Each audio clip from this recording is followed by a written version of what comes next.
Isiphiwo yinto uNkulunkulu ayifaka kumuntu. Basically i-ability kaNkulunkulu ayiphe umuntu amlethe emhlabeni ukuze lo muntu lo emhlabeni ngayo akwazi ukuphila. Isiphiwo uma ngabe sikumuntu, uma edukile lowo muntu simlimaza kakhulu isiphiwo sakhe, ngoba kwesinye isikhathi uSathane usebenzisa sona ukumkhombisa izinto zobumnyama. Lezi zinto amkhombisa zona zimenza angakwazi ukubona isayidi likaNkulunkulu. Uma ngabe lo muntu kodwa esengaNkulunkulu, isiphiwo sakhe siyamkhanyisela, simsebenzele ngokuNkulunkulu, simandisele umusa endleleni yakhe kaNkulunkulu. Ngale nkathi usebumnyameni uSathane ngesiphiwo sakho ukwenza uzuze imali.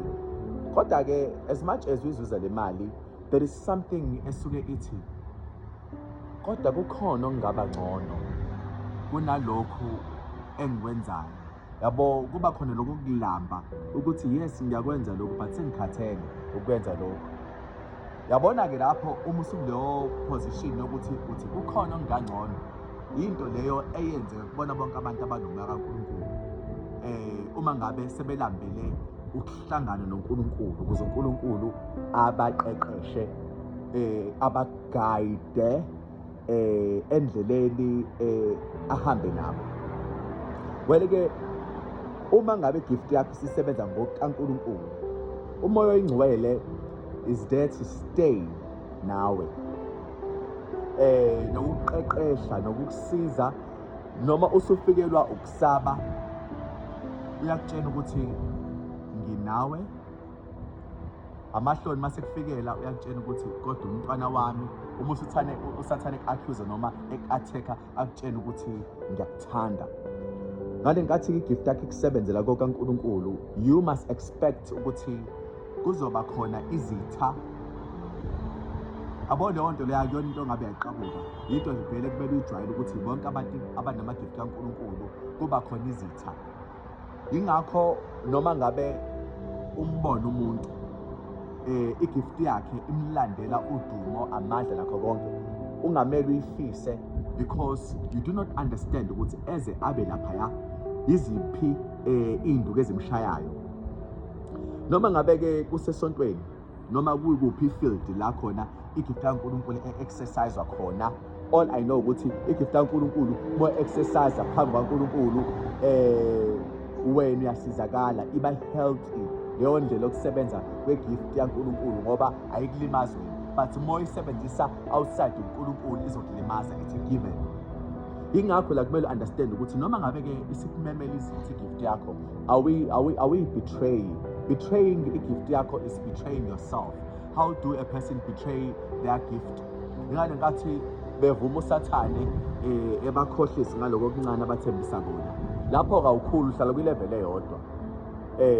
Ukusayina wakho la contract noSathane, uSathane engakunikeza lokho okuncane, but you must understand he will never share ubumnyama nomuntu odalwe uNkulunkulu, which is why later stage abantu abaningi be-end up bema-addicts, bedua kakhulu, belimala kakhulu, and futhi beduma kabi emhlabeni wonke. Yingoba vele bengahlosile ukuthi ashere nabo umbuso wakho obumnyama, bona bebede ukumkhuphula amandla. So ngale nkathi ungayisayini i-contract noSathane noma buhlupheka kangakanani, kodwa ubelivela kwigift uNkulunkulu akubekele yona ukuthi uNkulunkulu uzomthola ngayo. Ngale nkathi usizakala uNkulunkulu ngoba manje le gift le uNkulunkulu akupha yona yiyo ekhala uNkulunkulu kuphila umoya wakhe.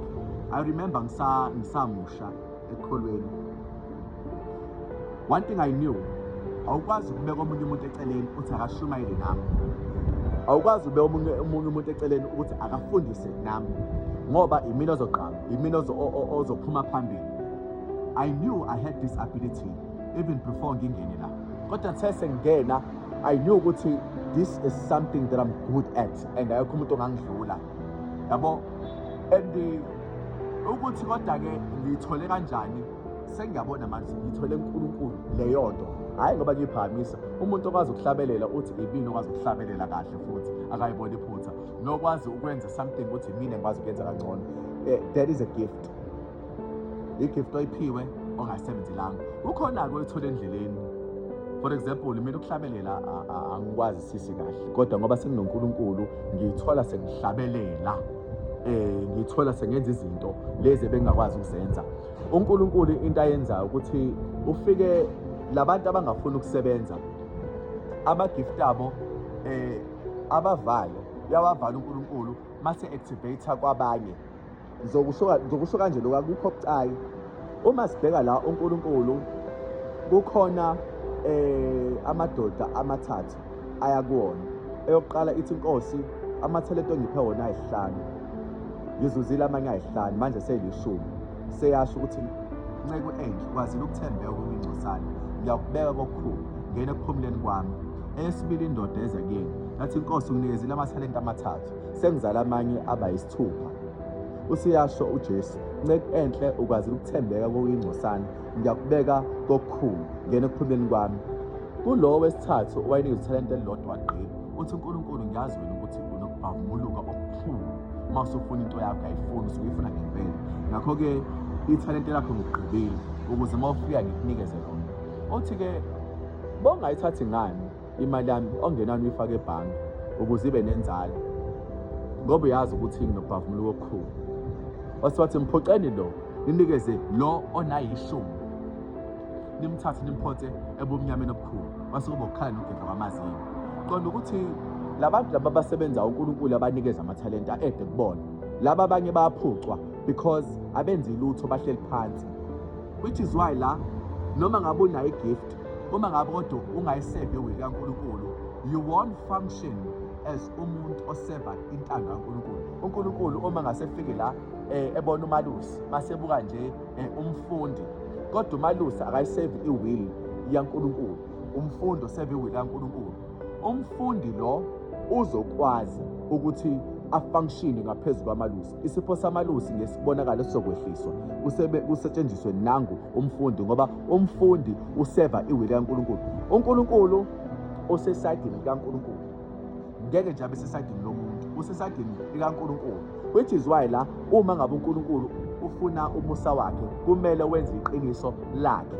uNkulunkulu akayisupport into engayiqalanga, uNkulunkulu supporta iqiniso lakhe. That is why uJesu eyicacisile lento le from the get go, wathi uNkulunkulu ungumoya, abakhuleka kuye bamele ukukhuleka ngomoya nangeqiniso, ngoba kufuneka abanjalo. Ngale nkathi igift yakho uyisebenzisa ngendlela engenabo uNkulunkulu, leyo uNkulunkulu akuvulele i-wisdom yakhe. Kodwa uma uyisebenzisa ngokaNkulunkulu, uzobona nje uba nezambulo. That is God. That is God. So you must understand ukuthi uNkulunkulu ufika abuke zonke izinto, abone ukuthi okay, ulwazi lalo luhamba lambe lifike la. Mase ethi okay, into engizoyenza ngizomkhulisa. uNkulunkulu uhlala asibheke, which is why uJesu eshilo wathi, uma inceku ngifica ilindile, lo nceke ibusisiwe. Bengifika nangokulinda kwesibili, ngifica isalindile, lo nceke ibusisiwe. Uma ngifika ngokulinda kwesithathu, ngempela lo nceke isalindile, lo nceke ngiyakuyibeka phezu kwetafula, ngiyibophe ukhalo, ngiyondle noma ngiyikhonze.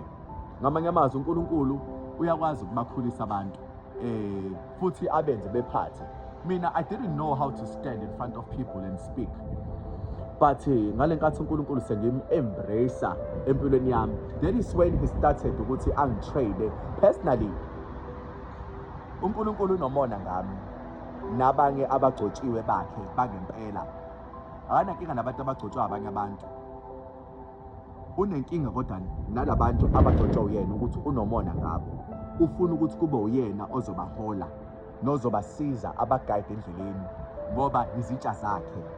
So njengoba uNkulunkulu benomona ngami, ubefisa ukuthi lo muntu lo ongifundisayo ambheke ukuthi leyo nto ayifundisayo, engifundisa yona, uyincele kuphi. Ufuna into esuka ezwini ukuze nami uma singokhuluma kubantu ngikhulume ngento engiyisusela ezweni, ngoba uma ngima ngento engiyithole kumuntu engalotshwanga, labo bantu bonke abazongilalela bazodukiswa yimina. Lapho ngizoba necala, ngoba uNkulunkulu akafuni umuntu odukisa abantu, uze athi odukisa laba abancinyane kuyoba ngcono umuntu obosele ngebhodo enkulu emhlane waphansi olwandle kunesehlala siyakumehlela. That means abantu abadukisa uNkulunkulu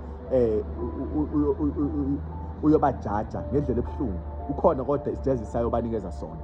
Yingakho la kumele si-understand ukuthi ama-gift esinawo kumele siwasebenzise ngokaJesu ukuze sizokwazi uma when we looking at izinto zikaNkulunkulu, we must not look at izinto zikaNkulunkulu esweni lenyama, but more spiritually, and sibabheke labanye abanobutha uma ngabe sebebona igift yakhe sikukhanyisa. For example,